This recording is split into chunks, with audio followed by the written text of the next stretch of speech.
Olá! Este bate-papo é baseado no caderno de estudos elaborado pelo professor doutor Marcelo Lessa, que é o idealizador e mentor do projeto ENAC Turbo. Isso aí. Hoje a gente vai mergulhar no caderno de número 9. E o tema é, o coração da atividade extrajudicial. CNJ, provimentos e normas especiais. Exatamente. E o interessante nesse material, sabe, é que ele não é só uma lista de regras, ele conta uma história, né? A história de como o Brasil está buscando unificar e modernizar a segurança jurídica. Boa. A gente vai falar do cérebro por trás disso tudo, o Conselho Nacional de Justiça, e como ele meio que orquestra essa padronização com o novo Código de Normas. E tem mais, né? Tem. Vamos ver também como é que um documento brasileiro ganha o mundo com a apostila de Haia e como as informações importantes fluem dos cartórios para a Receita Federal e, o que é mais novo, para os municípios também. Ok, então vamos abrir essa caixa. A nossa missão aqui vai ser ir além de só decorar a norma, né? A gente quer entender a lógica, o porquê das coisas, conectar os pontos e tirar aqueles insights que, olha, fazem toda a diferença numa preparação de alto nível. Perfeito. E para começar, acho que a gente tem que ir lá para o topo da pirâmide. Vamos lá. Sabe, uma dúvida que sempre aparece é: quem realmente fiscaliza os cartórios? A gente pensa logo no juiz corregedor da comarca, aquela figura mais próxima. Isso. Mas a estrutura é bem mais complexa que isso, né? Tem um poder central bem forte aí. Essa é a percepção perfeita para começar. O juiz local, ele é a primeira linha, a fiscalização ordinária, digamos assim. Mas o grande pulo do gato que o artigo 103b da Constituição trouxe é que o CNJ, o Conselho Nacional de Justiça, e isso, através da Corregedoria Nacional, ele não é só um órgão que você recorre, um supervisor distante. A competência dele é concorrente. Tá, mas o que isso significa na prática? Que o CNJ pode, sei lá, a qualquer momento pular a instância local e agir direto num cartório lá no interior do Amazonas, por exemplo? Exatamente essa é a palavra. É isso mesmo. Não é uma competência subsidiária, que só age se o juiz local falhar, sabe? Entendi. É uma competência plena e hierarquicamente superior. O Corregedor Nacional pode abrir um procedimento, pode fazer uma correção, avocar um processo, por conta própria. De ofício ou por provocação. Nossa! Ele não precisa de um convite do Tribunal Estadual. E é isso que dá ao sistema uma capacidade de resposta e padronização que, olha, antes era impensável. Garante um padrão de excelência do Oiapoque ao Chuína. Faz todo sentido. Porque se você tem um órgão com esse poder todo, não dá para cada estado ter um livro de regras diferente. Ia ser um caos. Total. Imagino que o passo seguinte foi criar um manual de regras único para todo mundo. É a consequência lógica. E essa solução veio com o provimento 149, de 2023, o famoso Código Nacional de Normas. O CNN. Isso, CNN. Ele foi um marco. Pegou centenas de provimentos, recomendações, resoluções que estavam todas espalhadas por aí e consolidou num lugar só. E como ele se organiza? A estrutura é bem inteligente. Tem uma parte geral, com temas que valem para todo mundo, tipo LGPD, regras de escrituração, o regime dos interinos. Ok, a base comum. Exato. E depois vem a parte especial. Aí é um capítulo para cada especialidade. Notas, registro de imóveis, RCPN e por aí vai. Tá, mas com a velocidade que as coisas mudam, o que impede esse código de ficar velho em 6 meses? Aí tá uma das sacadas mais importantes, que o professor Lessa sempre destaca. O CNJ criou a Comissão Consultiva Permanente, a CCP. Uma comissão. Pensa nela como um comitê editorial vivo. Ela está o tempo todo analisando lei nova, decisão judicial, as demandas da sociedade e propondo atualização para o código. Ah, então ele não é estático. De jeito nenhum. Isso transforma o CNJ de uma foto antiga na parede para um organismo vivo que respira e evolui com o direito. É fascinante ver essa organização interna. Mas e a interação com o resto do mundo? Se o objetivo é esse padrão nacional, como é que um documento nosso conversa com outro país? Ótima conexão. E a resposta para isso é a Convenção da Apostila de Haia. O CNJ regulamentou isso de uma forma brilhante. A apostila é, na essência, um passaporte para os documentos públicos. Um passaporte? Ela simplificou um processo que antes era um pesadelo. Caríssimo, demorado, passava por consulado, ministério. Certo. Então a apostila é tipo um selo de validade internacional. Mas o que exatamente ela valida? Se eu tenho uma certidão de nascimento apostilada, quer dizer que um governo estrangeiro garante que eu nasci naquela data? Essa é a pergunta de $1 milhão. E é onde muita gente boa escorrega. A resposta é um sonoro não. Não. Não. A apostila não valida o conteúdo. Ela não diz que os fatos ali são verdade. O que ela certifica é a autenticidade da casca do documento, sabe? A casca? Como assim? A assinatura de quem emitiu, a função daquela pessoa, se era um notário, um oficial, e o selo ou carimbo, se tiver. É uma validação da forma, não do mérito. Entendi. Então, para simplificar, é como se a apostila dissesse: olha, não sei se o que está escrito aqui é verdade, mas eu garanto que quem assinou este papel é um oficial público legítimo no Brasil. Perfeito, é exatamente isso. Isso parece uma pegadinha clássica de prova. E quem pode fazer esse apostilamento?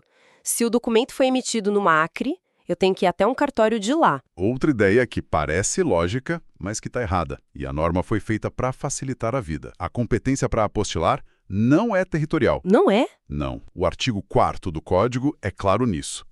Qualquer cartório habilitado pelo CNJ no país pode apostilar um documento, não importa onde ele foi emitido.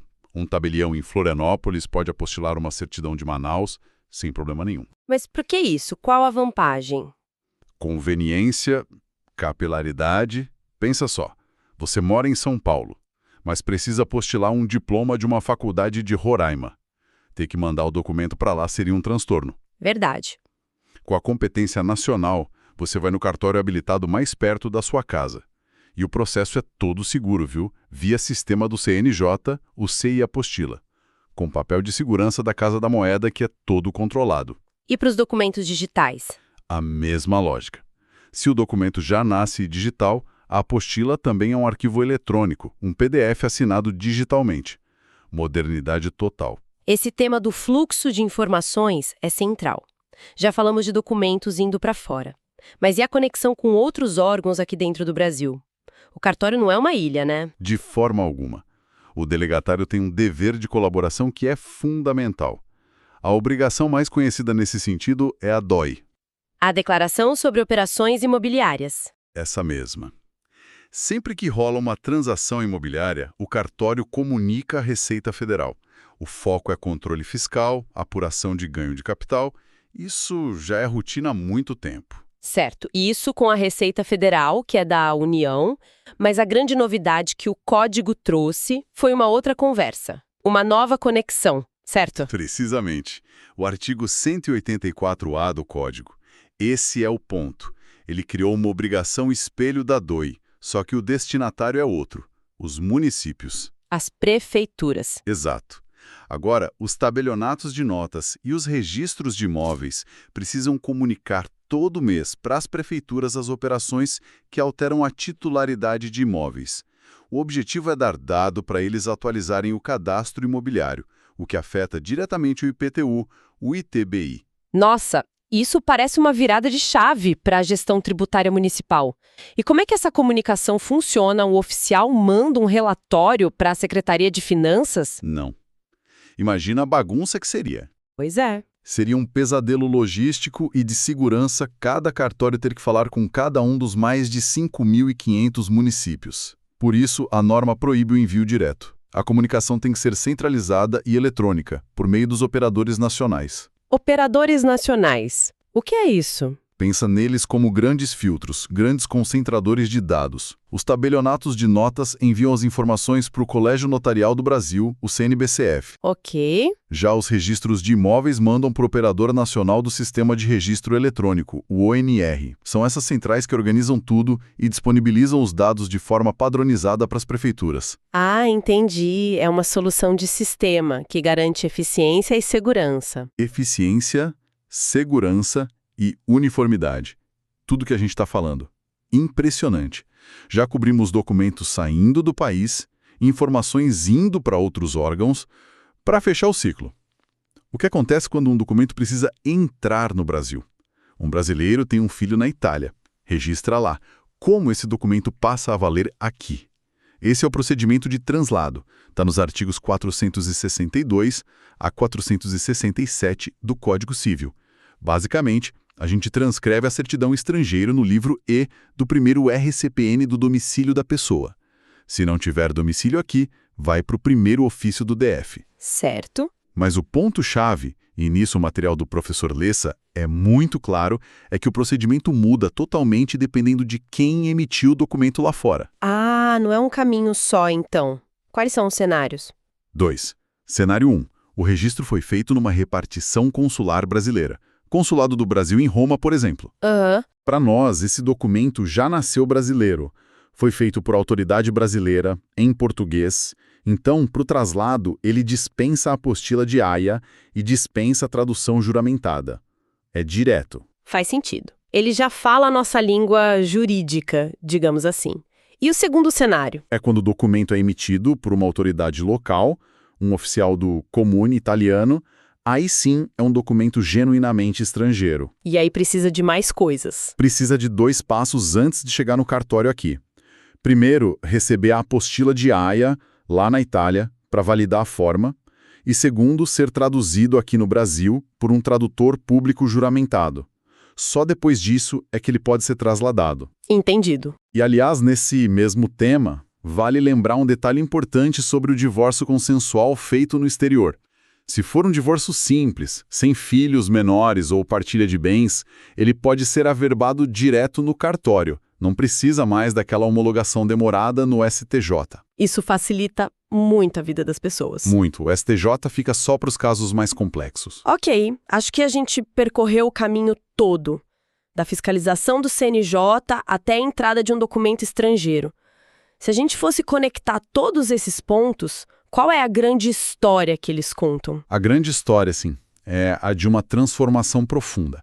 O CNJ está ativamente desmantelando um sistema que era fragmentado, onde cada estado tinha suas regras, e construindo o ecossistema extrajudicial nacional, integrado, padronizado. E todas essas ferramentas que a gente falou, a competência concorrente, o código de normas, a centralização das comunicações, tudo isso são peças da mesma engrenagem. O objetivo é um só: garantir que a pessoa tenha o mesmo nível de segurança jurídica e eficiência, não importa se ela está em São Paulo ou no Amapá. Então, o que estamos vendo é a consolidação do cartório não como uma unidade isolada, mas como um nó essencial numa rede de informações que serve ao Estado e à sociedade com regras claras e iguais para todos. Exatamente. E a reflexão que fica e que está muito presente na visão do professor Lessa é que dominar essas normas, isso transcende a técnica para passar num concurso, sabe? É mais profundo. É entender o seu futuro papel como agente do Estado. Não um mero executor de atos, mas um verdadeiro guardião da legalidade, um promotor da cidadania. A técnica apurada, no fim das contas, é o alicerce que sustenta a justiça preventiva num país continental como o nosso.